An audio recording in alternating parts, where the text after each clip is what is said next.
Hey everybody, Ryan here, and today I'm going to teach you how to work on your own car. Before I get started, I'm going to change. You can see that I'm wearing a watch and I'm wearing a bracelet. You never want to wear any jewelry at all if you're going to be working on your car. You also see that I'm wearing a nice white Hawaiian shirt. I'm going to change out of this too because I'm going to be covered in oil stains when I'm done. Give me just 1 minute. Alright guys, so now that I'm wearing a bit more appropriate outfit, I'm going to go over what I'm going to teach you. First, we're going to do a battery swap. Next, we're going to do an oil change. And the final thing is we're going to check my tires' air pressure, and we're going to add air if they're low. Let's get started.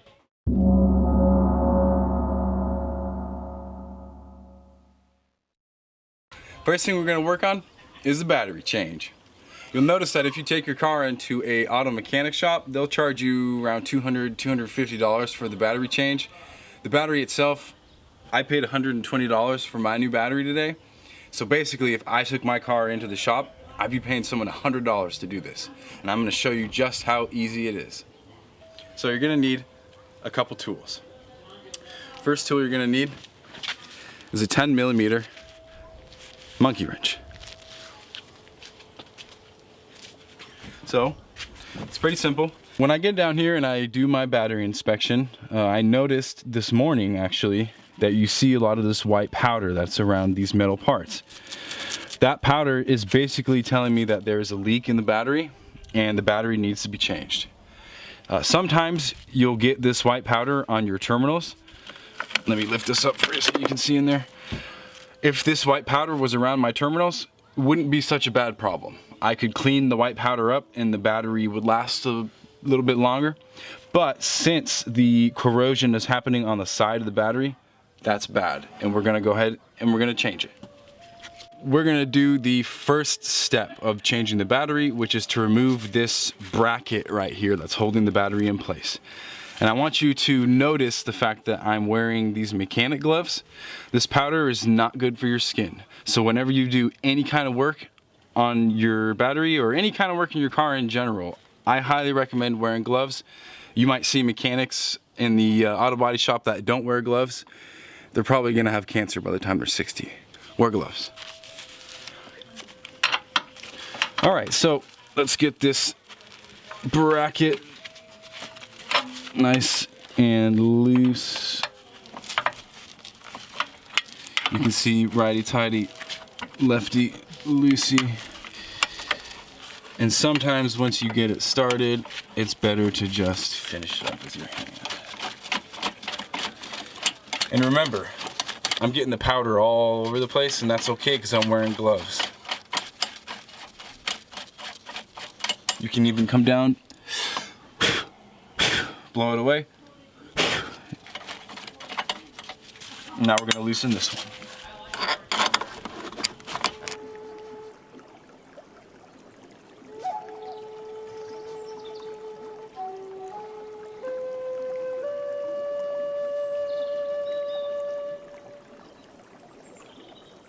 This thing's being a pain in the ass. I might just forget that side.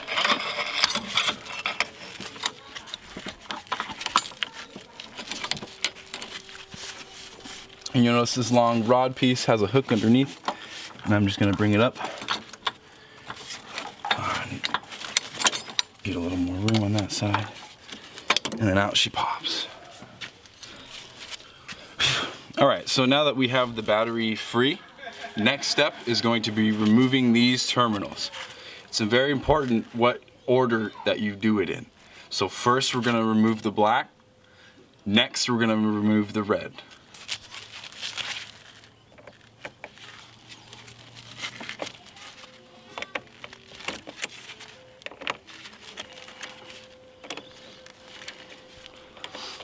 And when you're doing this nut right here, you do not have to do it all the way. You just have to get it far away enough to lift the terminal. This little black pad right here, this is a foam pad that I put here myself in order to keep the terminals protected. So I'm gonna go ahead and throw this away, and if I wanna buy new ones, then I'll go ahead and do that. But this time around, I did not buy terminal protectors. They are not necessary, but they're helpful. All right, so we got the negative terminal off, and next is the red terminal. Actually, no. Yeah, right.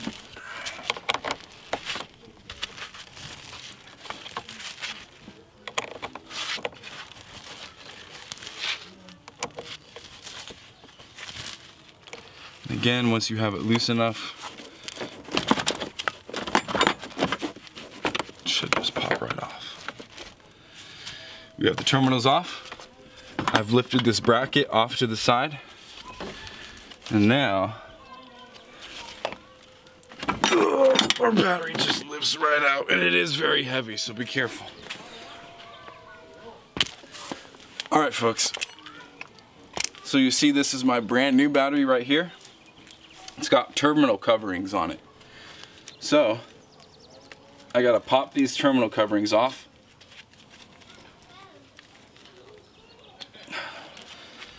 And this puppy's ready to go. We're gonna put it in the same exact way. You can see that the two batteries are the same size, same height. The terminals are located at the same spot.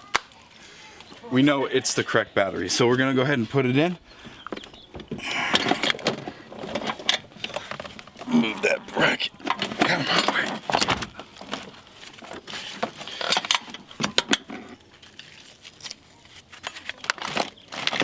All right, so let me lift it real quick.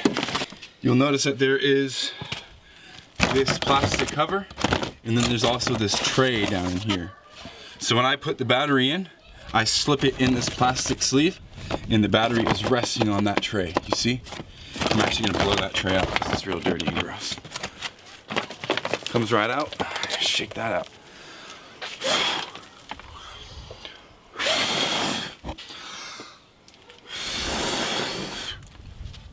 All right, so we're gonna replace the tray. Oh, and if you see the little knobs on this plastic tray, and you see down in the holes down in here, it lines up, and you just kind of feel it click in place. Real simple. Then we're gonna go ahead and put our battery wrap down in place as well. I think it goes like this.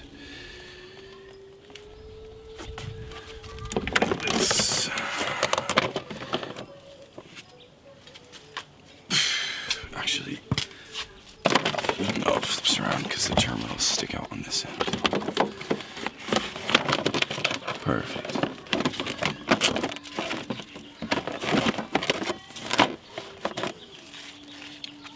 And then you're gonna want to reinstall the bracket. Pretty simple. This hook end goes underneath, hooks under the metal part, and then you're gonna tighten your nuts down.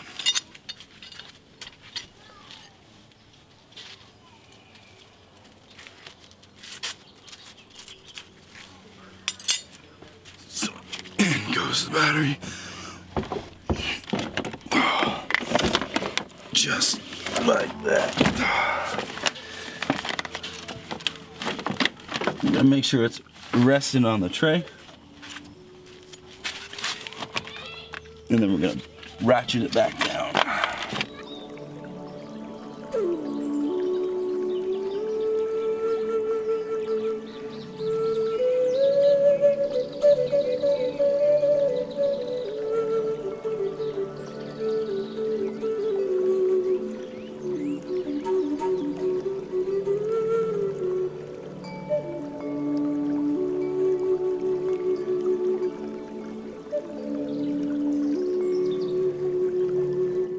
So when you go to reconnect the battery, remember I said reconnect or disconnect the negative first and then the positive. Now when we set it back up, we're gonna do it the opposite. We're gonna connect the positive first and then the negative. Yeah, this bracket's terrible. But anyways.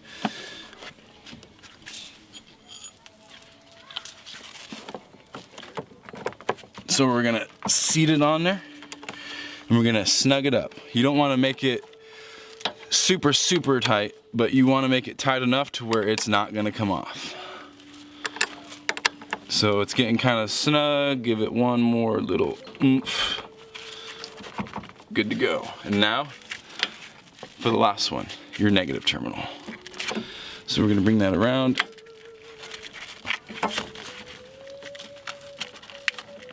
And then we're gonna connect it. So you'll hear it spark and you'll hear it hiss and you'll see a little smoke. That's okay. You want that. So don't worry about that. Same thing, we're gonna just tighten it up nice and snug, but we're not gonna over tighten.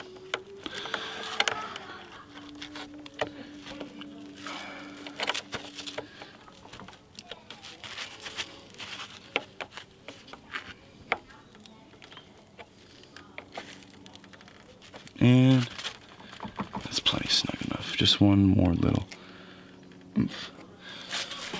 All right, folks. So when you replace your battery, the number one thing that you want to do is make sure that you did it right. And the fastest way to test is to start your car up. So let's see.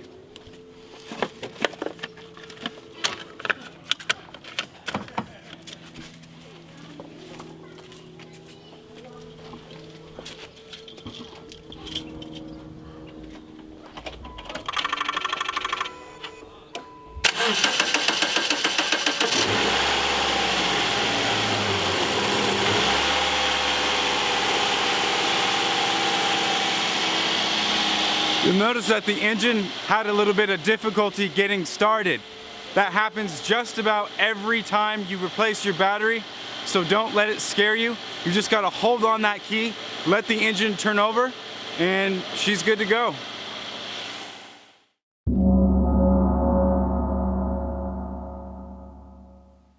Next thing I'm gonna show you is how to check the pressure in your tires.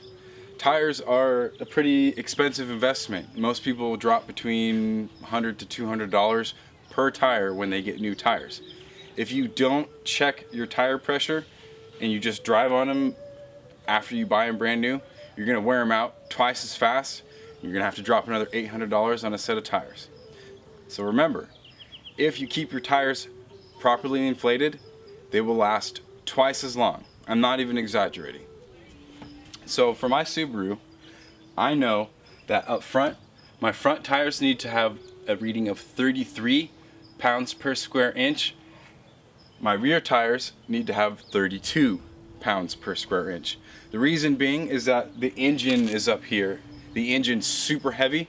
You need a little more tire pressure because of how heavy the engine is. You see my tire gauge right here? This is a $10 tire gauge at the auto parts store, and you'll see that it goes from 0 to 60 PSI. I'm gonna do my front tire right now, and I'm looking for 33 PSI. So first thing we're gonna do is we're gonna remove the valve cover of the tire. You wanna make sure that you put this back on when we're done, otherwise dirt and grease is gonna get in here and it can clog it up. When I use the gauge, I'm not gonna stick it on and hold it, and I'm not just gonna like tap it on there. I'm gonna shove it on there good and then pull it off. If you hold it on, you're gonna get a bad reading, and if you don't create a proper seal, you're also gonna get a bad reading. So I'm gonna put it up against there, and just like that. And we're sitting right at 31, 2, 3. That tire is good to go, so I don't need to do anything else. So you'll notice that the reading is still on the 33 PSI, and you'll see this little button on the side. Just hit that button and it will reset your needle. Every single one of these gauges works the same exact way. Again, we're gonna remove the valve cover. We're gonna get it set, and that's it. You can see these rears are 31, 2, 3 as well. Specs say they should be 32, but 33 is okay. If you're 1 or 2 PSI over or under your recommended specs, and you don't feel like having to fill them up, then you're probably okay without filling them up. But if you're 3 or 4 pounds per square inch above or below what your manufacturer says it should be, it's time to add air.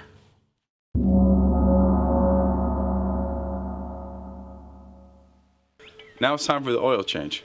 if you take a peek at my car, you'll notice that it's already up on these safety ramps. When I did this, I used a spotter to help me out, and I made sure that I went up those ramps very, very, very, very slowly. Once I was up on those ramps, I put the emergency brake on so that the car doesn't roll off the ramps. Last thing I'm going to do is put these safety stands underneath so that if these ramps fail, I don't get crushed to death.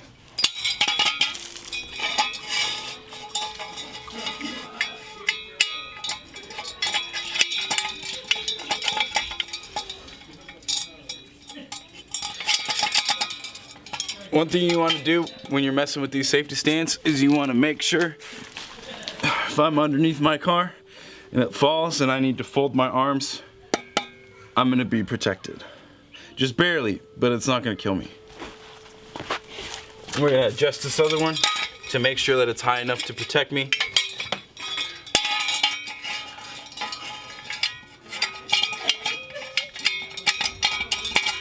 I'm not trying to scare you out of working on your car and getting underneath. I'm just trying to point out that you never crawl underneath without the safety stands. So right now I have ramps and stands, then we're gonna get to work.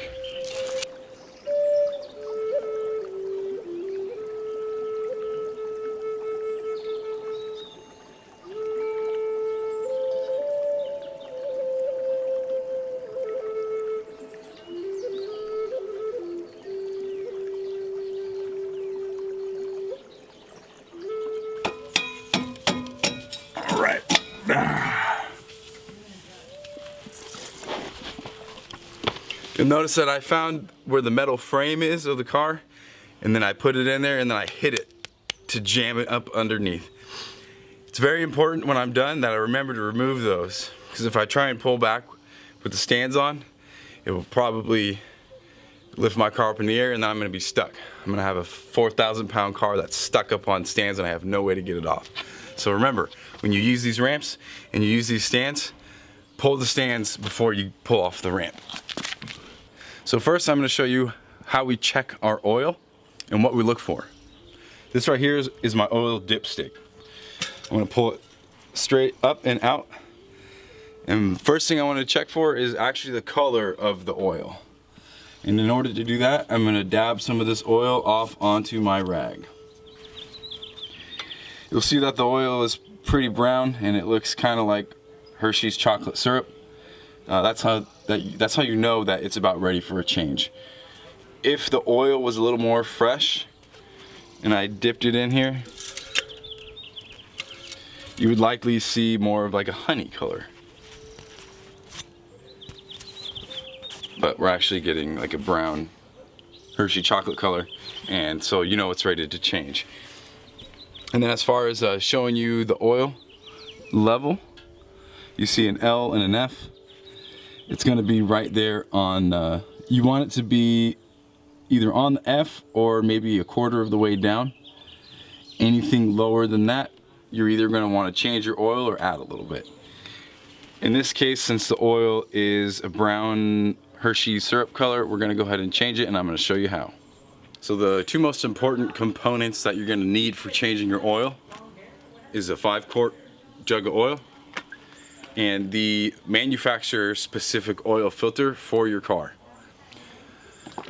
Some cars take more oil than this, some cars take less oil than this. It's up to you to figure out what your oil your car takes and how much of it.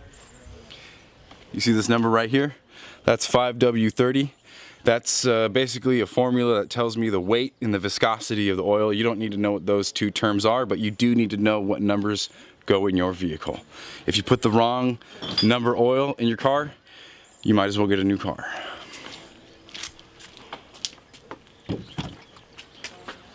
Keep in mind, guys, this filter right here, $10, and this oil right here, $20 on Amazon. So I spent $30 for this filter and this oil combined. If I were to go get this exact same oil and this filter done at a shop, they would charge me around $80 to $100. Think about what I just said. I could potentially be saving $70 per oil change by doing it myself. So we've determined that it's time for me to change my oil. So the first step that we're going to want to do after we have the car lifted up like this is we're gonna get up underneath there and I'm gonna undo one bolt. And when this bolt comes out, it's gonna open up a hole and that's gonna pour all the old oil out. So what I'm gonna need is I'm gonna need the proper size wrench to get that drain bolt off. And I'm also gonna need this black container. So what this is called an oil drain pan. You see that there's this little lid right here. I pop that off. Right here you have an air vent. I'm gonna open that up. I'm gonna slide this underneath the car so that when I pop that drain plug, it pours into here, it pours into there. This air can vent out so there no bubbles form. And then this is what I'm gonna use to transport my old oil to the auto shop so that they can recycle it. And before I slide this under there, the last thing I'm gonna do is just check and make sure that this is nice and tight, because this is where you drain the oil out, and if it's not tight, you have a whole lot of oil on your driveway.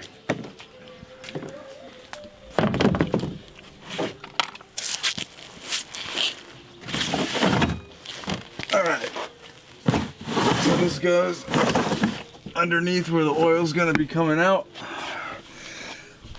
Now it's time to pull that plug.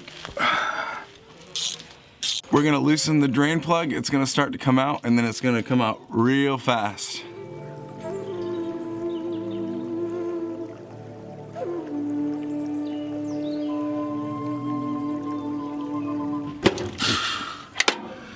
All right, now that we got it loose, we're just gonna give it a few more turns. And it's gonna fucking spit oil all over me. Ready, set, go. All right, folks, you see what's all over my hands? It looks exactly like Hershey's syrup. That's gross. And it's time for me to change my oil. You're gonna see it pouring out pretty fast.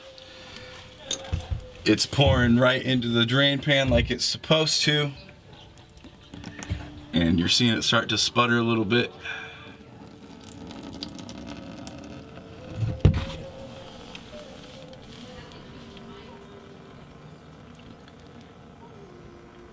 If you want to zoom in close on this drain plug real quick, you'll see that I just pulled off this little piece of metal, right? Mm-hmm. This right here, that's my drain plug gasket. And you're gonna want to reuse this every time that you change your oil. It's $1 a part, and I went ahead and bought it before I started. But a common mistake that people will make is that they won't pull that off like I just did. So you want to make sure that you pull that off. And then we're also going to go wipe all the old oil off this drain plug. Get it nice and clean before I put it back on. So the oil has drained out of our pan, and we're gonna go ahead and put the bolt back on. Now remember, I mentioned earlier that you're gonna wanna get a new gasket for your drain plug. Pretty much every manufacturer uses a different kind of gasket, so this is the gasket that I use for my Subaru. But you're gonna need to check what gasket you need specifically for your own car. That being said, I'm gonna go ahead and put that gasket right around the nut. Remember earlier when you saw me pull the old one off? Now we're gonna put the new one on. We're gonna go under there and we're gonna bolt it up. A lot of people like to just forget about the gasket when they do their oil change, and they just pull the plug off. They'll throw the gasket away, and then they'll just put the bolt right back on, and they don't think it's that important.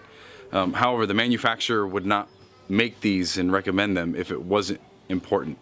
The reason being is the metal that your bolt is made out of is a lot harder than the metal that your oil pan is made out of. So if you don't have this gasket right here, and then you tighten this in here and you tighten it too tight, these threads, these big old threads, are just gonna chew right through your oil pan. Give it a few months, give it 5 oil changes, you repeat that over and over again. Eventually your oil pan's gonna start leaking through the threads, and you're gonna have to get yourself a $1,000 new oil pan. So would you rather spend $1,000 on a new oil pan, or would you rather spend $1.50 on a new gasket? Keep in mind, this gasket gets crushed flat when I screw this in.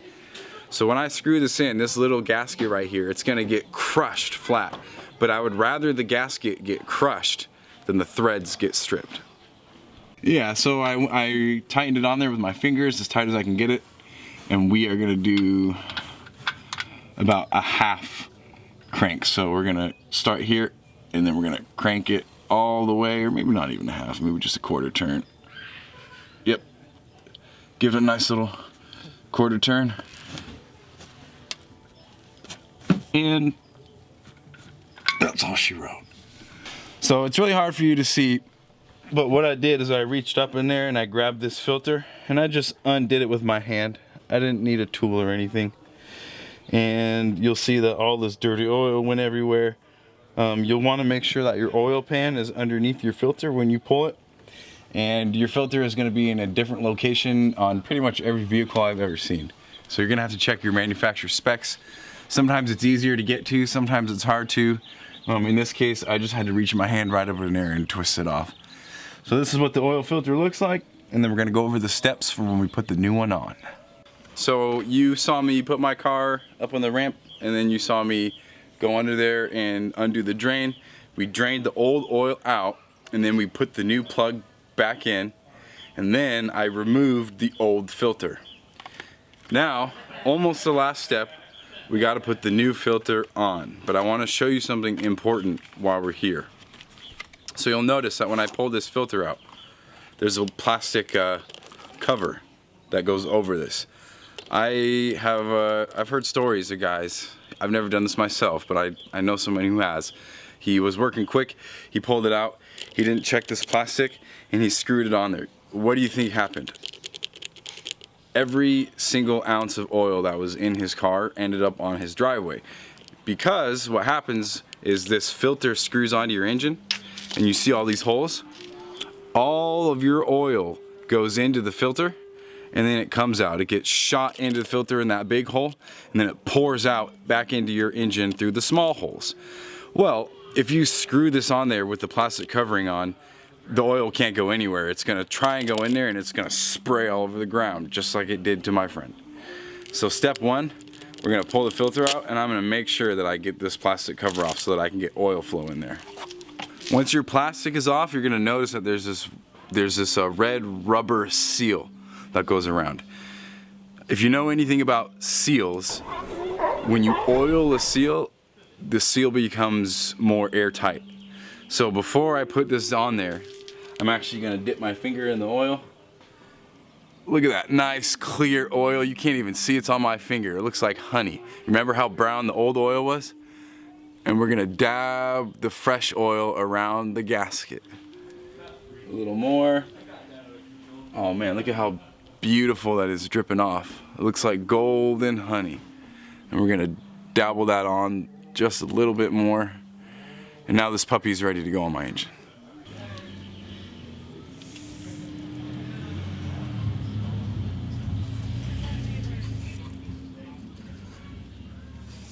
And we're not going to use any tools. I'm just going to tighten this as tight as I can get it with my hand.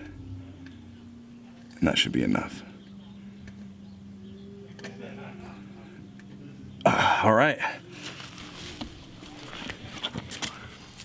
All right, guys. So we have a new filter screwed in under there. We have the old oil has been pulled out. Our last step is going to be pouring the fresh oil back in. You see these little lines right here, folks? We got quarts, 1 quart, 2 quart, 3 quarts, 4 quarts. This is a 5 quart jug. My Subaru takes 4.2 quarts. So I'm gonna pour and I'm gonna use this gauge and I'm gonna keep checking because I don't wanna overfill. And we're gonna put in we're gonna let it come down to about 1 quart, and then I'll know that there's 4 quarts in there.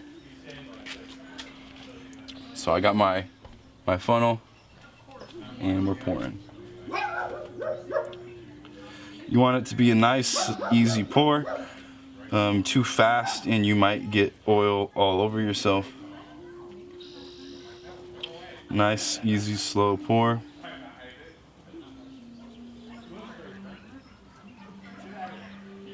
Take a little peek. Did about a quart, so we got 3 more quarts to go.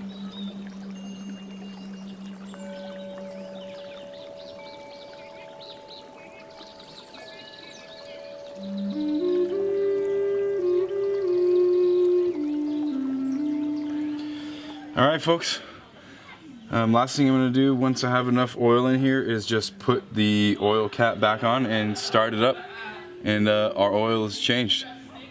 Thank you very much and have a wonderful evening.